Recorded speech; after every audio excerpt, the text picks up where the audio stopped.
I never. Okay. I'd like to present you with a bill of sale to St. Jude Hospital. I'd like to tell you that we're more than happy to be able to do this, really. I'm glad that we're the ones that are able to do it. Well, thank you, Elvis. I really can't understand why anybody wouldn't want this very beautiful and historical vessel. I wish I could afford to buy it myself for my own use and maintain it, but naturally I'm not that financially fit. But on behalf of St. Jude Hospital of Memphis, Tennessee, our hometown. Our hometown. You betcha. The Children's Research Center there thanks you very much. You're very welcome. The diseases that are being fought there, leukemia, muscular dystrophy, sickle cell anemia, and all the horrible diseases killing our children, also thank you. I mean, the scientists Well, I'm happy that we're the ones to be able to do it. What are you trying to do with this vessel now that it's yours?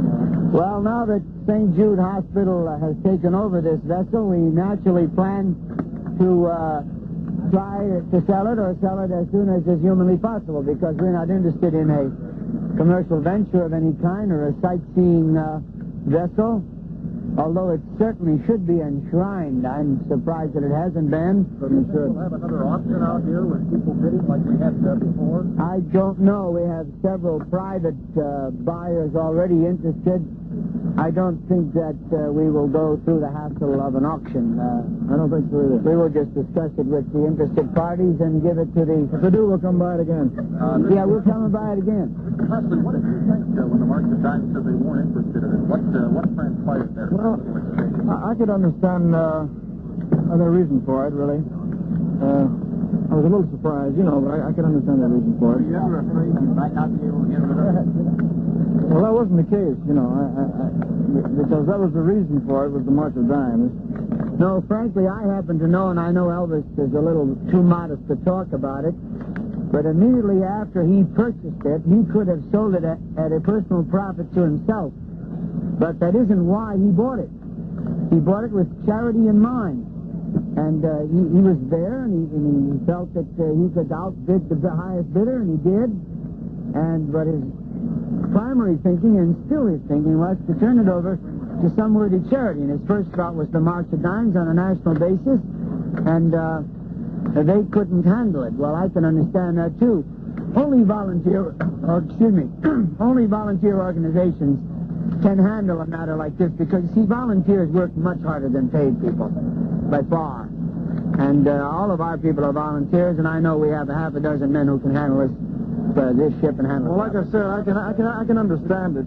Would you try to get more than $55,000 for the boat? I wouldn't try to get any figure. I would try to get the best figure. We can use the money. We need it very badly. We still owe about $650,000 on a $6 million building, which isn't bad. It's only 2 years old. And it takes $1,300,000 that took that last year to run St. Jude's. Next year will be $1.5 million. And each year, the cost of running it goes up and up and up. So we'll do the best we can, get whatever we can. Danny, what's your direct relationship with St. Jude? I am the founder of St. Jude Children's Research Hospital in Memphis, Tennessee. Is it primarily a children's hospital? It is a children's research center. For what? All diseases? Catastrophic diseases in children. At the present time, there are 13 different research projects going on. I did a welcome to you, didn't I? The money derived from the sale eventually then will go towards more research, right? More research, yes. Yes. How did you first find out about the St. Jude's Foundation and the ALSAC Foundation? I did a walk-on for Mr. Thomas in 1956, I believe it was. Yes, at the Chicks ballpark. Right.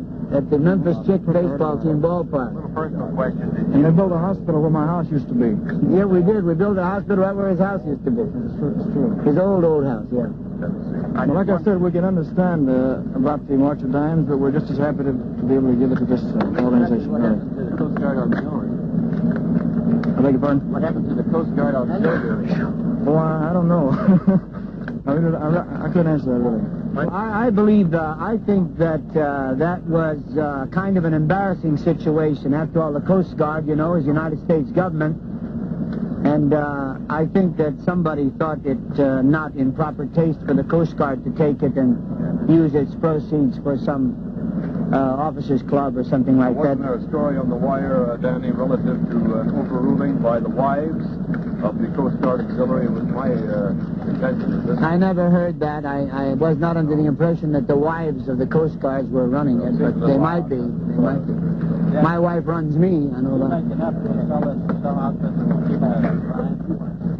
I will make an effort to sell it. I would prefer that it be enshrined or preserved as a shrine to FDR. I forget in this world. It's a strange thing, very, very strange, that this vessel should be embroiled in any kind of controversy or a ring around Rosie. They're playing ping pong with a memento of the history in the United States of America. Mr. Thomas, in this connection, whether the vessel will eventually be preserved as a shrine is then up to the next owner. That is right. That is right. We certainly can't tell the next owner what to do with the vessel. I hope it's somebody. No, it won't. But I hope they will preserve it as a shrine. Presley, why did you not keep it and use it yourself? Well, sir, I didn't buy it for myself, you know. Like I said, the reason that we bought it was for the March of Dimes. And they couldn't accept it. I can understand it. But I didn't buy it for myself. Can you afford to keep it yourself? Could I afford to keep it for myself? Gentlemen, you both have expressed now your sound some. That's what It's hard to say. pretty well. But Elvis is Any answer I gave you was sounding. I wonder if we could just talk about another topic. On this pleasant day here, what do you think about the Beatles? The who? I knew this was going to happen. I knew. What do we think about them? Sure. I think it's absolutely wonderful that a new outfit comes along in show business to excite the imagination of those whose imagination needs exciting. I think they're fine. They're just fine. How about you, Mr. Presley? Elvis. Well, I've heard of them, you know, about a year before. And the first time I saw them was on the Ed Sullivan Show. And the Colonel and I wished him the best of luck over here, you know, really. Because if these young people can come over here and do well, regardless of what crowd they impress, well, more power to them, really. Well, many of us have gone to England and have taken a lot of their money. Why shouldn't English come over here and take some of ours? As long as they don't take any of your fans. They can't take our fans.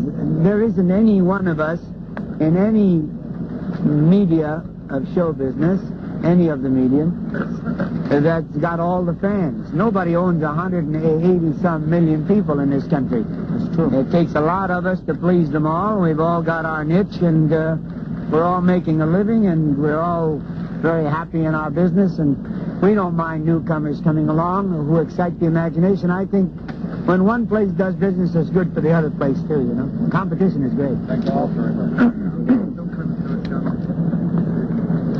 Elvis, Yes, ma'am. you want to write a few performance that does not have a boat for your personal pleasure, aren't you? Have you ever thought of buying a boat just to, cruise around in? Or yacht yourself? Well, in Memphis, there's no, No, but you're... except the Mississippi River, you know. I think anybody... I don't have that much time. No, really. besides, any actor who made good since 1945 can't afford the yacht.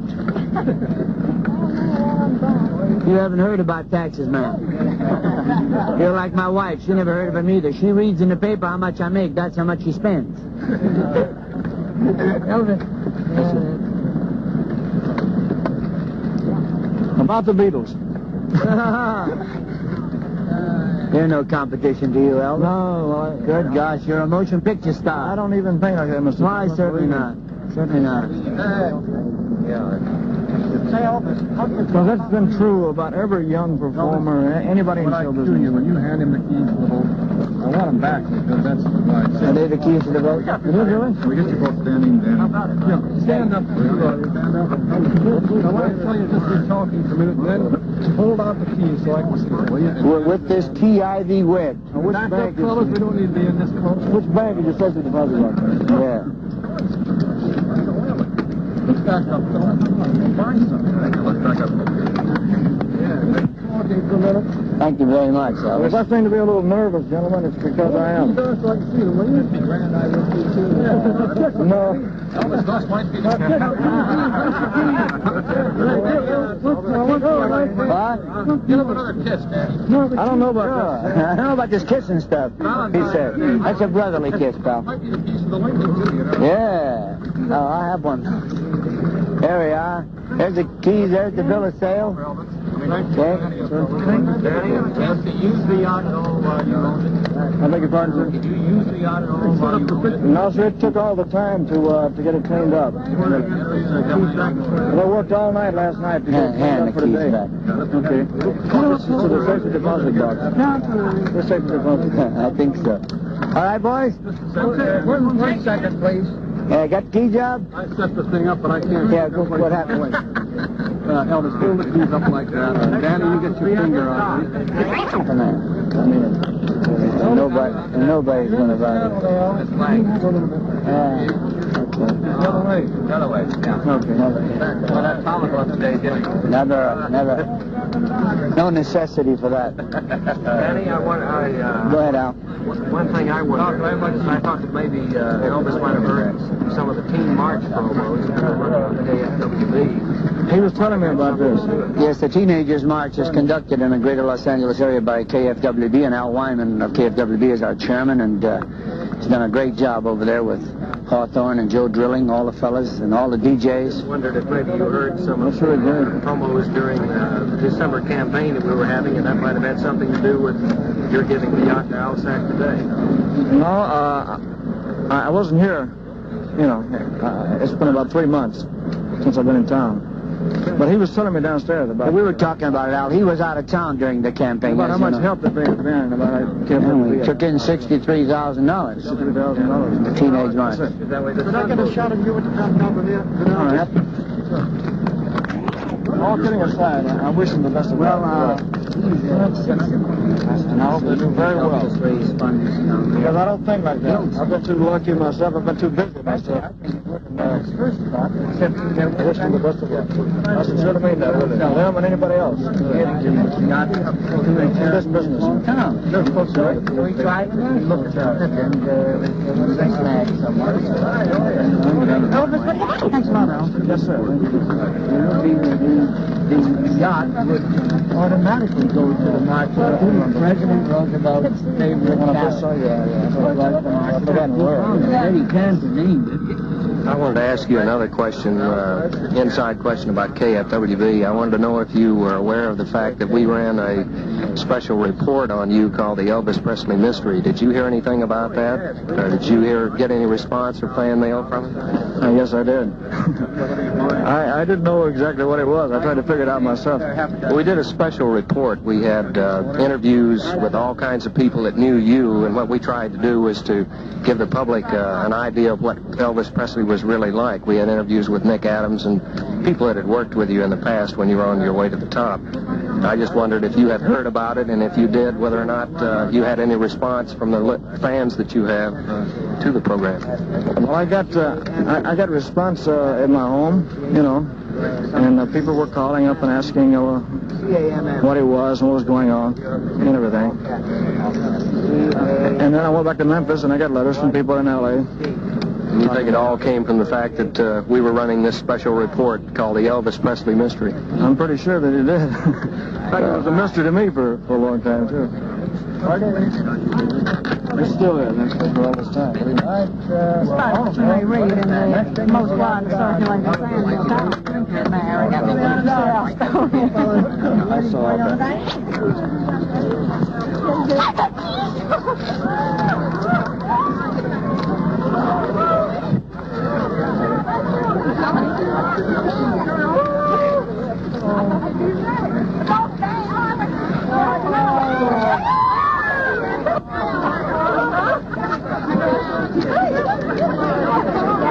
This is the best guy. The real winner. No, he's got a wig. Oh, a wig, that's bogus. You're a good audience, ladies and gentlemen. Thank you very much. Okay.